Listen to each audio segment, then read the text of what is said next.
तो साधना भक्ति जब हम करते हैं, ध्यान करते हैं, उस ध्यान में सेवा करते हैं, भक्ति का तात्पर्य तो सेवा है। तो सेवा करते समय ध्यान दीजिए, आप एक नया टॉपिक आ रहा है इसके अंतर्गत, 4 भावों के द्वारा हम सेवा कर सकते हैं। फिर से सुन लीजिए, जो भक्ति हमको करनी है 9 में से 3 प्रमुख, 3 में से भी एक प्रमुख स्मरण ध्यान। जिस ध्यान में स्मरण में हमको भगवान की सेवा करना है, क्योंकि भक्ति का तात्पर्य ही सेवा है। यद्यपि वर्तमान में कोई शक्ति नहीं है हमारी, तब भी जो हम कल्पना कर लेते हैं ध्यान में, भगवान उसी को फैक्ट मान करके लाभ देंगे।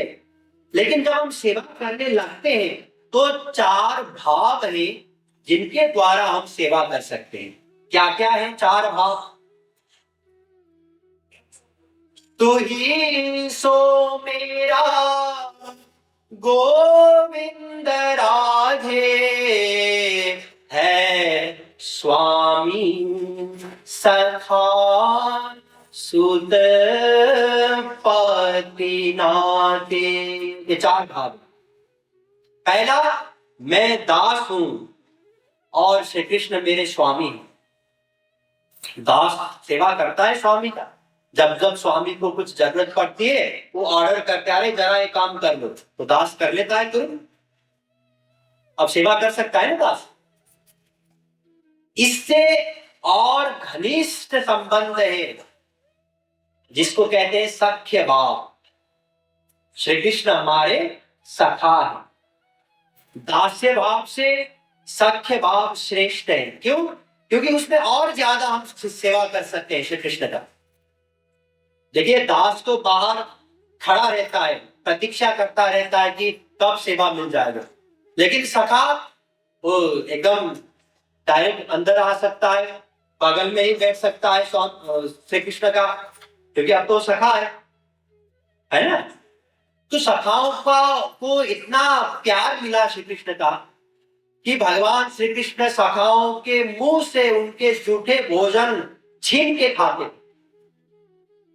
जब खेल खेलते थे कोई तो जानबूझ करके हारते थे, घोड़ा बनते थे और अपने ऊपर सखाओं को सवार कराते थे, और सखा लोग चल घोड़े चल ऐसे बोल करके अपने पैर से ठाकुर जी को मारते थे। तो इतना अधिकार मिल गया सत्य भाव में। और उससे श्रेष्ठ है वात्सल्य भाव। वात्सल्य भाव में श्री कृष्ण मेरे बेटे हैं, मैं उनकी मां हूं या पिता हूं। अब वात्सल्य भाव में और ज्यादा अधिकार हो गया।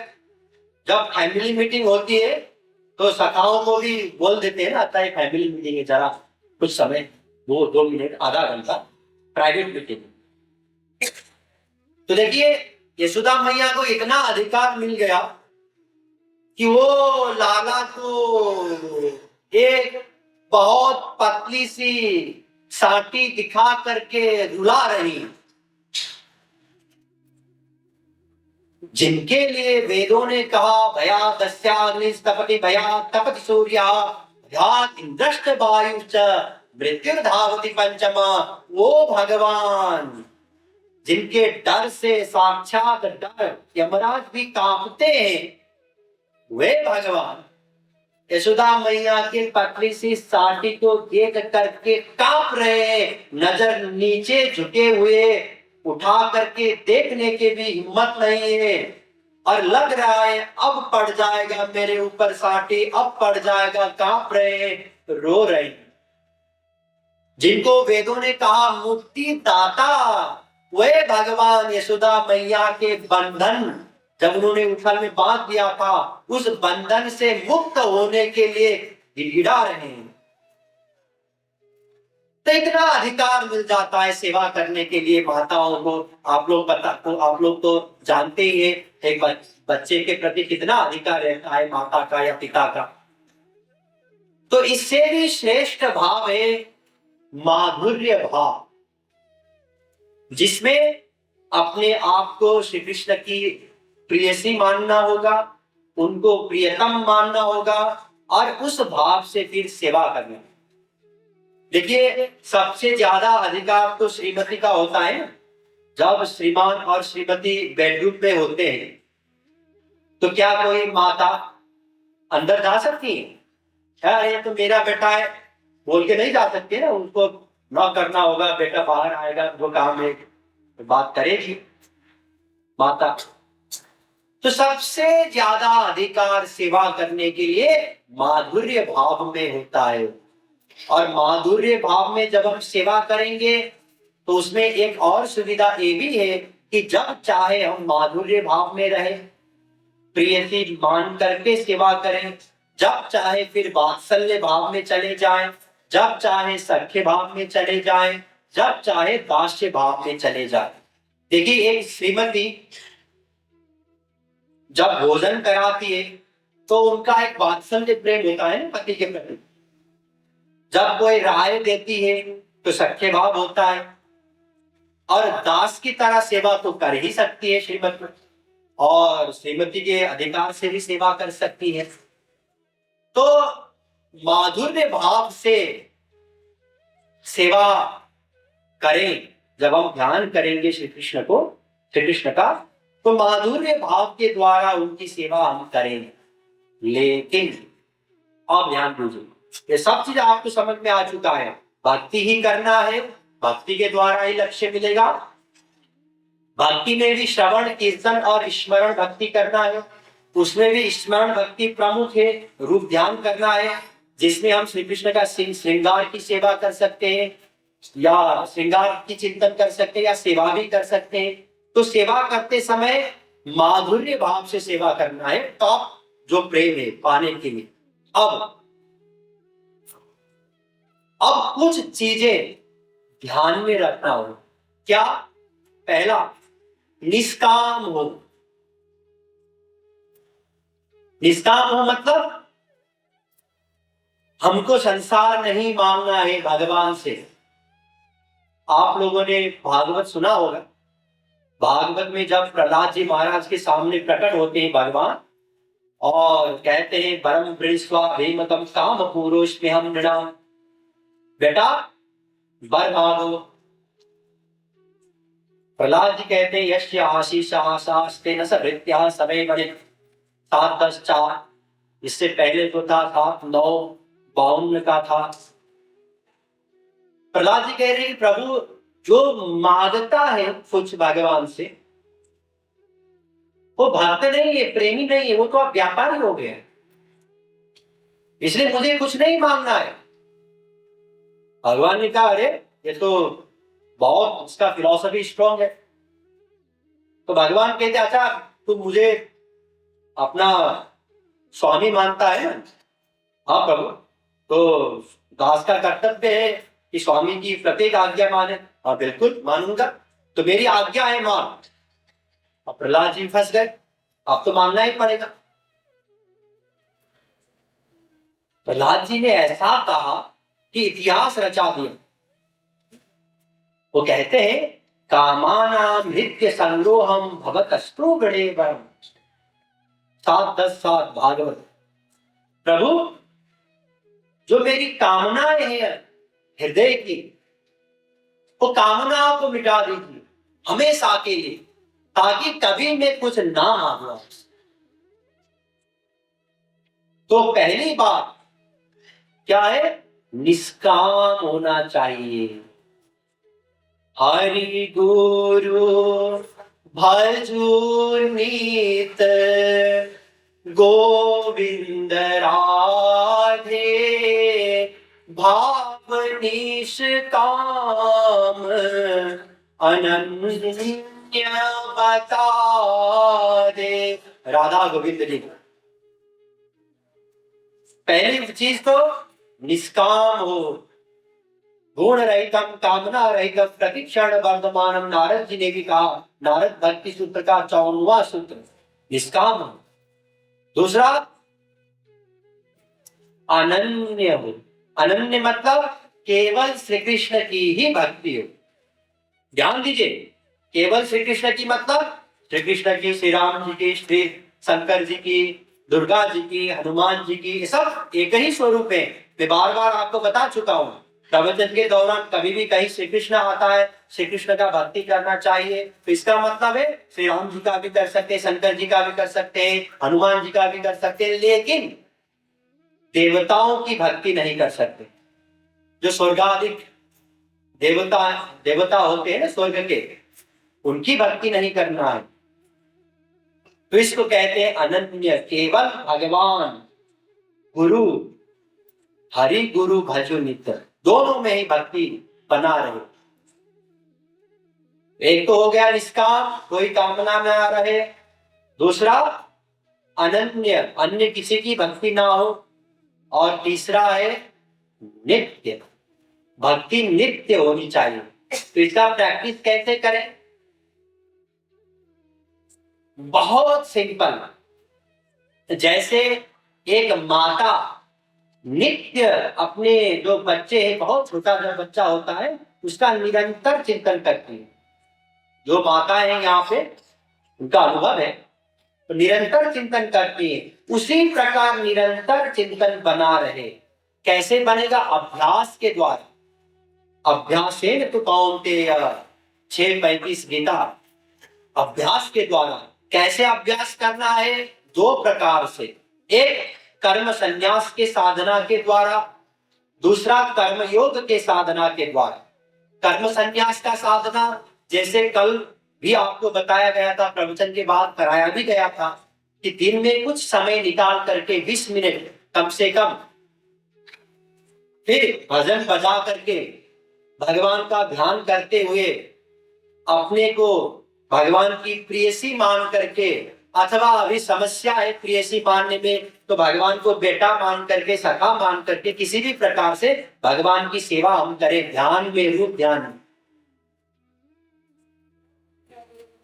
तो इसको कहते हैं कर्म संन्यास का साधना। फिर कर्मयोग का साधना क्या है? चलते फिरते कुछ भी काम करते हुए मन भगवान में लगाने की कोशिश करें। अब ये आप लोग आइडिया निकाल सकते हैं, क्योंकि सबका अलग अलग काम है।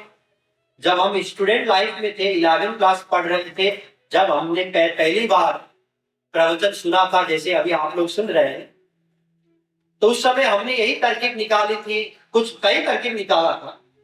तो एक उसमें से एक ये था कि जब हम नोट्स बनाते थे, तो जब इस लाइन से लेकर के दूसरे लाइन में हाथ को लेके आना था, तो एक छोटा सा समय मिलता है ना, लिखते लिखते हम यहाँ से फिर यहाँ आ गए, तो उतने में हम एक बार राधे मन ही मन चिंतन करते थे। तो फिर लिखा राधे, लिखा कुछ बोलना नहीं है, केवल सोचना। तो हम साइकिल से जाते थे कॉलेज, अब उस समय कुछ काम तो होता नहीं था, तो चिंतन चलता रहता। इसी प्रकार से कोई भी काम हो, उस काम में हमको भक्ति को घुसा देना है साथ साथ। जब हम कर्म योग का भी साधना करेंगे, फिर कर्म संन्यास जो 20 मिनट समय है, ये करना ही है, ये भी करेंगे, तो धीरे धीरे ऐसी आदत बन जाती है। आदत से, जैसे हम लोग कभी कभी बाल को ऐसे करते, कभी कभी दुपट्टा ऐसे करते, तो उसमें कोई परिश्रम नहीं होता है ना, वो चलता रहता है बैकग्राउंड में। तो उसी प्रकार से बैकग्राउंड में श्री कृष्ण का चिंतन चलता रहता है। फिर जब निरंतर चिंतन होने लगेगा, फिर अंतःकरण शुद्ध हो जाए। निरंतर चिंतन, जब अंतःकरण शुद्ध हो जाएगा, बस इतना ही हमको करना है, इसे ज्यादा कुछ नहीं करना, और ये हमको करना ही पड़ेगा। भगवान के भरोसे में, गुरु के भरोसे में ना बैठिए कि भगवान करा देंगे, गुरु करा देंगे। अगर भगवान के हाथ में होता, गुरु के हाथ में होता, तो सृष्टि ही नहीं रहती। ये भगवान भी नहीं करा सकते, गुरु भी नहीं करा सकते, हमको ही करना पड़ेगा। अंतःकरण की शुद्धि तक हमको जाना है। जब अंतःकरण शुद्ध हो जाता है, तो गुरु स्वरूप शक्ति के द्वारा उस शुद्ध अंतःकरण को दिव्य बना देते हैं। फिर उस दिव्य अंतःकरण में वो दिव्य आनंद, परमानंद, अनंत आनंद गुरु दे देंगे। अब अंतःकरण उसको सह सकती है। उससे पूर्व अगर जबरदस्ती देंगे, तो मैंने एक दिन बताया था प्रवचन में कि हम वो आनंद को सह नहीं सकते। अभी तो सीमित सुख, संसारी सुख ही थोड़ा बड़ा लिमिट का मिल जाता है तो हार्ट फेल हो जाता है, आदमी मर जाता है। तो इस प्रकार से हमको लक्ष्य मिल जाएगा। तो जब हम साधना करेंगे, ध्यान दीजिए, साधना करते समय ये तो मैंने आपको बताया कि कैसे कमाना है।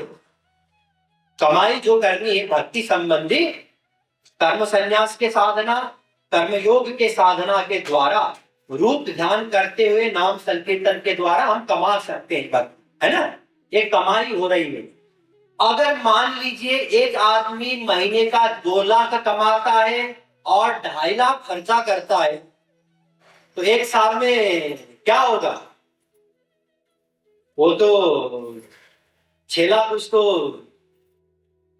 रेट लग जाएगा। ऐसे ऋण लेना पड़ेगा, लोन लेना पड़ेगा ना। यद्यपि पर मंथ 2 लाख कमा रहा है, लेकिन अगर कमाई से खर्चा ज्यादा हो तो क्या कभी वो धनी हो सकता है? नहीं। कमाई हम करें लेकिन खर्चा ना करें।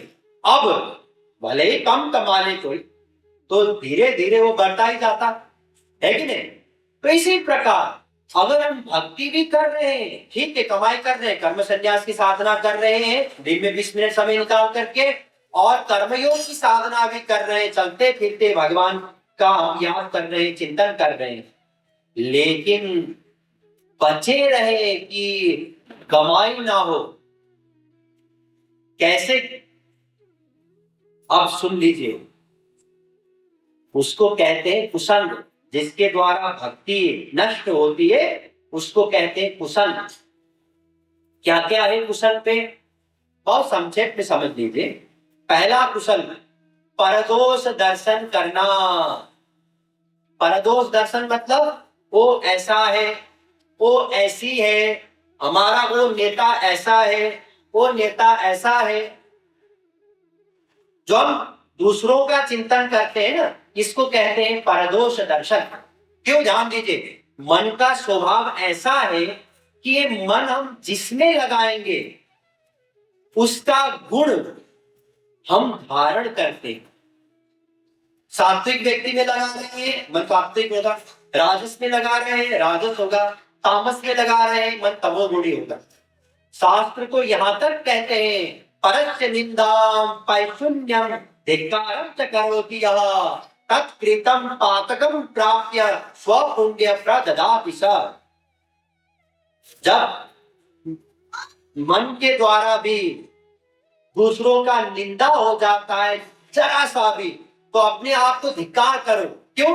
क्योंकि ऐसा करने से, मतलब निंदा करने से, अपना पुण्य उसको उसके पास चला जाता है और उसका पाप मन धारण कर लेता है। इसलिए परदोष दर्शन नहीं करना है एक। दूसरा, अनेक बाबाओं का प्रवचन नहीं सुनना है। मतलब जैसे अभी आप लोग यहाँ आ गए, बहुत परिश्रम करके, शास्त्रों के सैकड़ों प्रमाण दे करके हमने आपको समझाया गुरु के कृपा के द्वारा कि क्या करना चाहिए। लेकिन अब आप इसको मनन करना छोड़ करके दूसरे बाबा जी के पास गए, फिर वो कहते अरे सब कुछ नहीं, अहम ब्रह्मास्मि, मैं ही ब्रह्म हूं, सब निर्गुण निर्विशेष निराकार है, संसार सब भ्रम है, ज्ञान साधना करो। ज्ञान के लिए देखो वेदों ने कहा है नित्य ज्ञानान्न मुक्ति, केवल ज्ञान के द्वारा ही मुक्ति होता है। ज्ञान के लिए बड़े बड़े तारीफ की गई है। ज्ञानी प्रभु ही विशेष प्यारा, तुलसीदास जी महाराज भी कह रहे हैं। तो हम क्या करेंगे? हमको तो लगे हाँ बात तो सही है, वेदों ने भी कहा है, तुलसीदास जी महाराज ने भी कहा है कि ज्ञान करो, और वो बाबा जी कह रहे थे ज्ञान कोई काम की चीज ही नहीं है।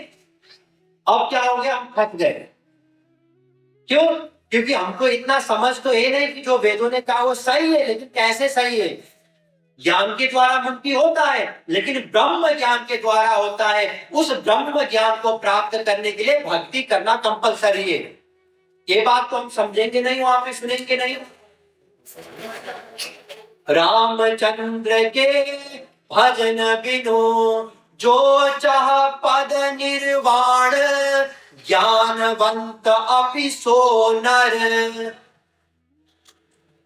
पशु बिनु पूछ विषाण, जो भगवान के भक्ति किए बिना मोक्ष का कल्पना कर रहे हैं, वे ज्ञानी पशु के समान हैं। ऐसा कैसे कह दिया तुलसीदास जी महाराज ने? हाँ ऐसा ही है बिल्कुल। लेकिन वो तो वहां तो तुलसीदास जी महाराज कह रहे थे कि ज्ञानी प्रभु ही विशेष प्यारा। फिर आगे तुलसीदास जी महाराज कह रहे हैं ज्ञानी ही भक्ति ही नहीं कछु भेदा। फिर आगे तुलसीदास जी महाराज कह रहे हैं ते 60 महासिंधु बिनु तरनी, पौरी पार करही चाह जरनी। मतलब वो मूर्ख है ज्ञानी, जो बिना कोई नौका महासागर को पार करना चाहते हैं।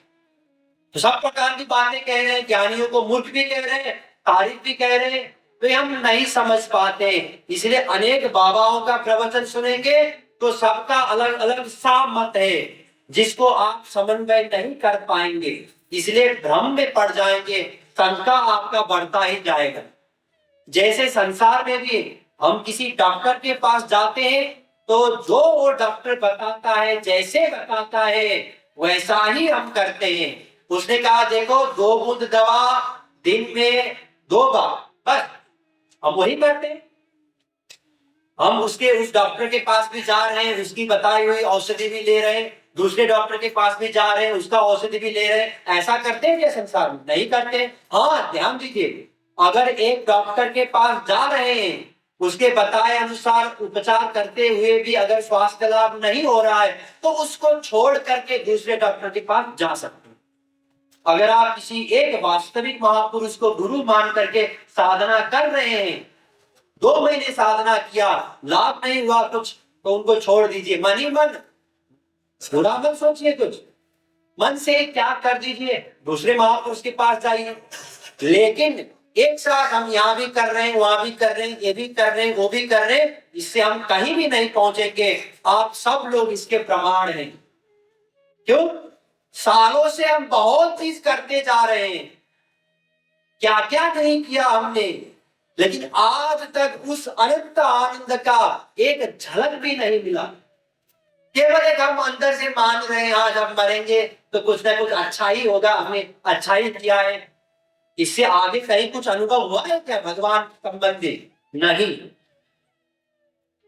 तो इसीलिए बहुत बाबाओं का लेक्चर मत सुनिए। वेदों से लेकर रामायण तक सब धर्म ग्रंथ से के द्वारा सब संतों के मत आपके सामने तो हम रख चुके हैं। अब आपको करना है, इसमें कमी है। भक्ति करना है, इधर उधर जाने से कुछ नहीं होगा।